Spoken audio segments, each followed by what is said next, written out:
Finally ఒక మంచి golden prescription లాగా మీరు ఇచ్చిన ఈ లైఫ్ స్టైల్ మోడిఫికేషన్స్తో పాటు 4-5 మంచి ఆహార పదార్థాలు చెప్పండి విచ్ ఇవాల్టి రోజుల్లో బికాజ్ ఎవ్రీథింగ్ ఇస్ కంటామినేటెడ్. ప్రతిదీ పాల పదార్థాలు, ఒకప్పుడు పాలు మంచివి యోగులు తినే ఫుడ్ అని చెప్పేవారు, ఇప్పుడు పాలు తాగాలంటే భయం వేస్తుంది, అన్ని హార్మోన్ ఇండ్యూస్డ్ కాబట్టి.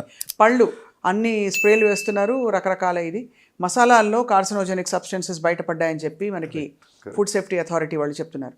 సో మరి what is the best food to eat? Sure అండి. ఇప్పుడు మీరు అడిగిన దాన్ని చూస్తుంటే you are what you eat.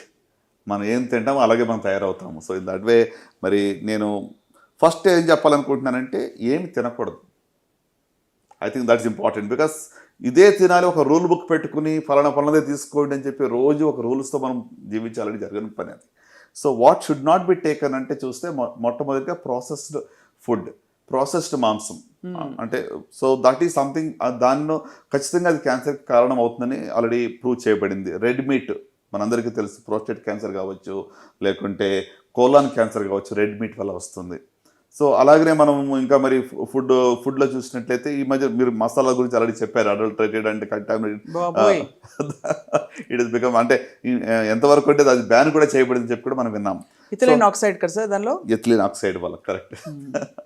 So ఇది మాత్రమే కాకుండా మరి రెడ్ మీట్, ప్రాసెస్డ్ మీట్ కావచ్చు. సో ఇవి కాకుండా మిగతా ఫుడ్ ఏది తినకూడదో మనం ఆలోచిస్తే ఐ థింక్ ఫ్రైడ్ ఫుడ్స్ ఎక్కువగా, అంటే మనకి రెడీమేడ్ ఫుడ్స్ ఏదైతే ఫ్రైడ్ విత్ ఆయిలీ ఫుడ్ తింటాం దానివల్ల కూడా డెఫినెట్గా క్యాన్సర్ రిస్క్ అనేది ఎక్కువగా ఉంటుంది. ఇది చాలా కీలక ఇన్ఫర్మేషన్ సార్. ఐ థింక్ వారానికి సగటున 2-3 సార్లు తినేస్తారు ఫ్రైడ్ ఫుడ్. అందరం తింటాం, ఎక్కడో అక్కడ బజ్జీలు, బోండాలు, రోడ్డు మీద. ఇప్పుడు ఇలాంటి వెదర్ ఉందంటే బయట ఖచ్చితంగా వేడి మిరపకాయ బజ్జీలు తినాలంటారు. బట్ ఇట్స్ నాట్ అడ్వైజబుల్ కదా సార్ ఫ్రాంక్లీ. అంటే మోతాదు ఇంపార్టెంట్ దేనికన్నా కూడా. అగైన్ నేను చెప్తాను, చాలా మోడరేషన్లో ఉండాలి.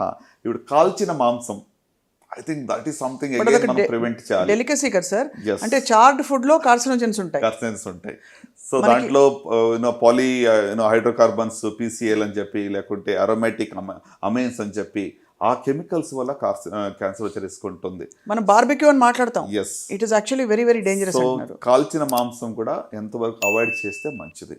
సో ఇప్పుడు మరలా స్పెసిఫిక్గా మనం ఏం తీసుకుంటే బాగుంటుంది మీరు అడిగిన ప్రశ్న. సార్ ఈ కాల్చిన మాంసం ఒక 2 క్వశ్చన్స్. ఇక్కడ డెలికసీ కాబట్టి తందూరి చికెన్, తందూరి పన్నీర్ ఇవన్నీ కూడా కాల్చిన మాంసం కిందకి వస్తాయి కదా.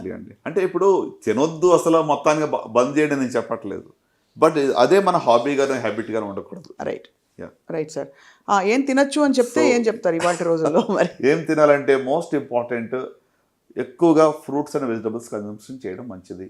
As far as possible vegetarian diet మంచిది, right. Consume lots of fruits and vegetables, vegetarian diet ఉంటే మంచిది. Consumption of lot of water is good, at least 8 to 10 glasses of water per day minimum తీసుకోవాలి, రైట్. అంత మాత్రం కాకుండా మరి మీరు అన్నారు కదా కంటామినేషన్ గురించి మాట్లాడితే, organic food, anything that is grown organically without pesticides, I think that's really good అనమాట. హోల్ గ్రెయిన్స్ తీసుకోవడం మంచిది. Egg is good, fish is good, right. అట్లనే మనకి beans is very good for you. So ఇవి consume చేయటం వల్ల ఖచ్చితంగా మరి అంటే బ్యాలెన్స్డ్ డైట్ అనేది ఇంపార్టెంట్. ఈ బ్యాలెన్స్డ్ డైట్లో కూడా ప్రతిరోజు లెక్కలు వేసుకుని మనం తింటూ జీవించాలని కూడా ఇంప్రాక్టికల్. అవును. సో అందుకోసము వాట్ ఈజ్ రిస్కీ దాన్ని అవాయిడ్ చేసి మిగతా వాటిని మనము you should enjoy what you eat. Colourful, make your plate very colourful. అది అన్ని రకాల కలర్స్ ఉన్నటువంటి ఫ్రూట్స్ కానీ వెజిటబుల్స్ కానీ మీరు తీసుకోవటం వల్ల really have a good very very useful tips sir. And చాలా చాలా అద్భుతంగా చెప్పినందుకు ధన్యవాదాలు సార్ డాక్టర్ చినబాబు సుంకోలి గారు. ఇవాళ ఐ థింక్ మీరు చెప్పిన క్లియర్ పాయింటర్స్ చాలామందికి ఒక దిక్సూచిగా వ్యవహరిస్తాయి. ఖచ్చితంగా లైఫ్ స్టైల్ మోడిఫికేషన్స్ చేసుకోవాల్సిన వాళ్ళు గమనిస్తారని చెప్పి ఆశిస్తున్నాం. Thank you all for watching.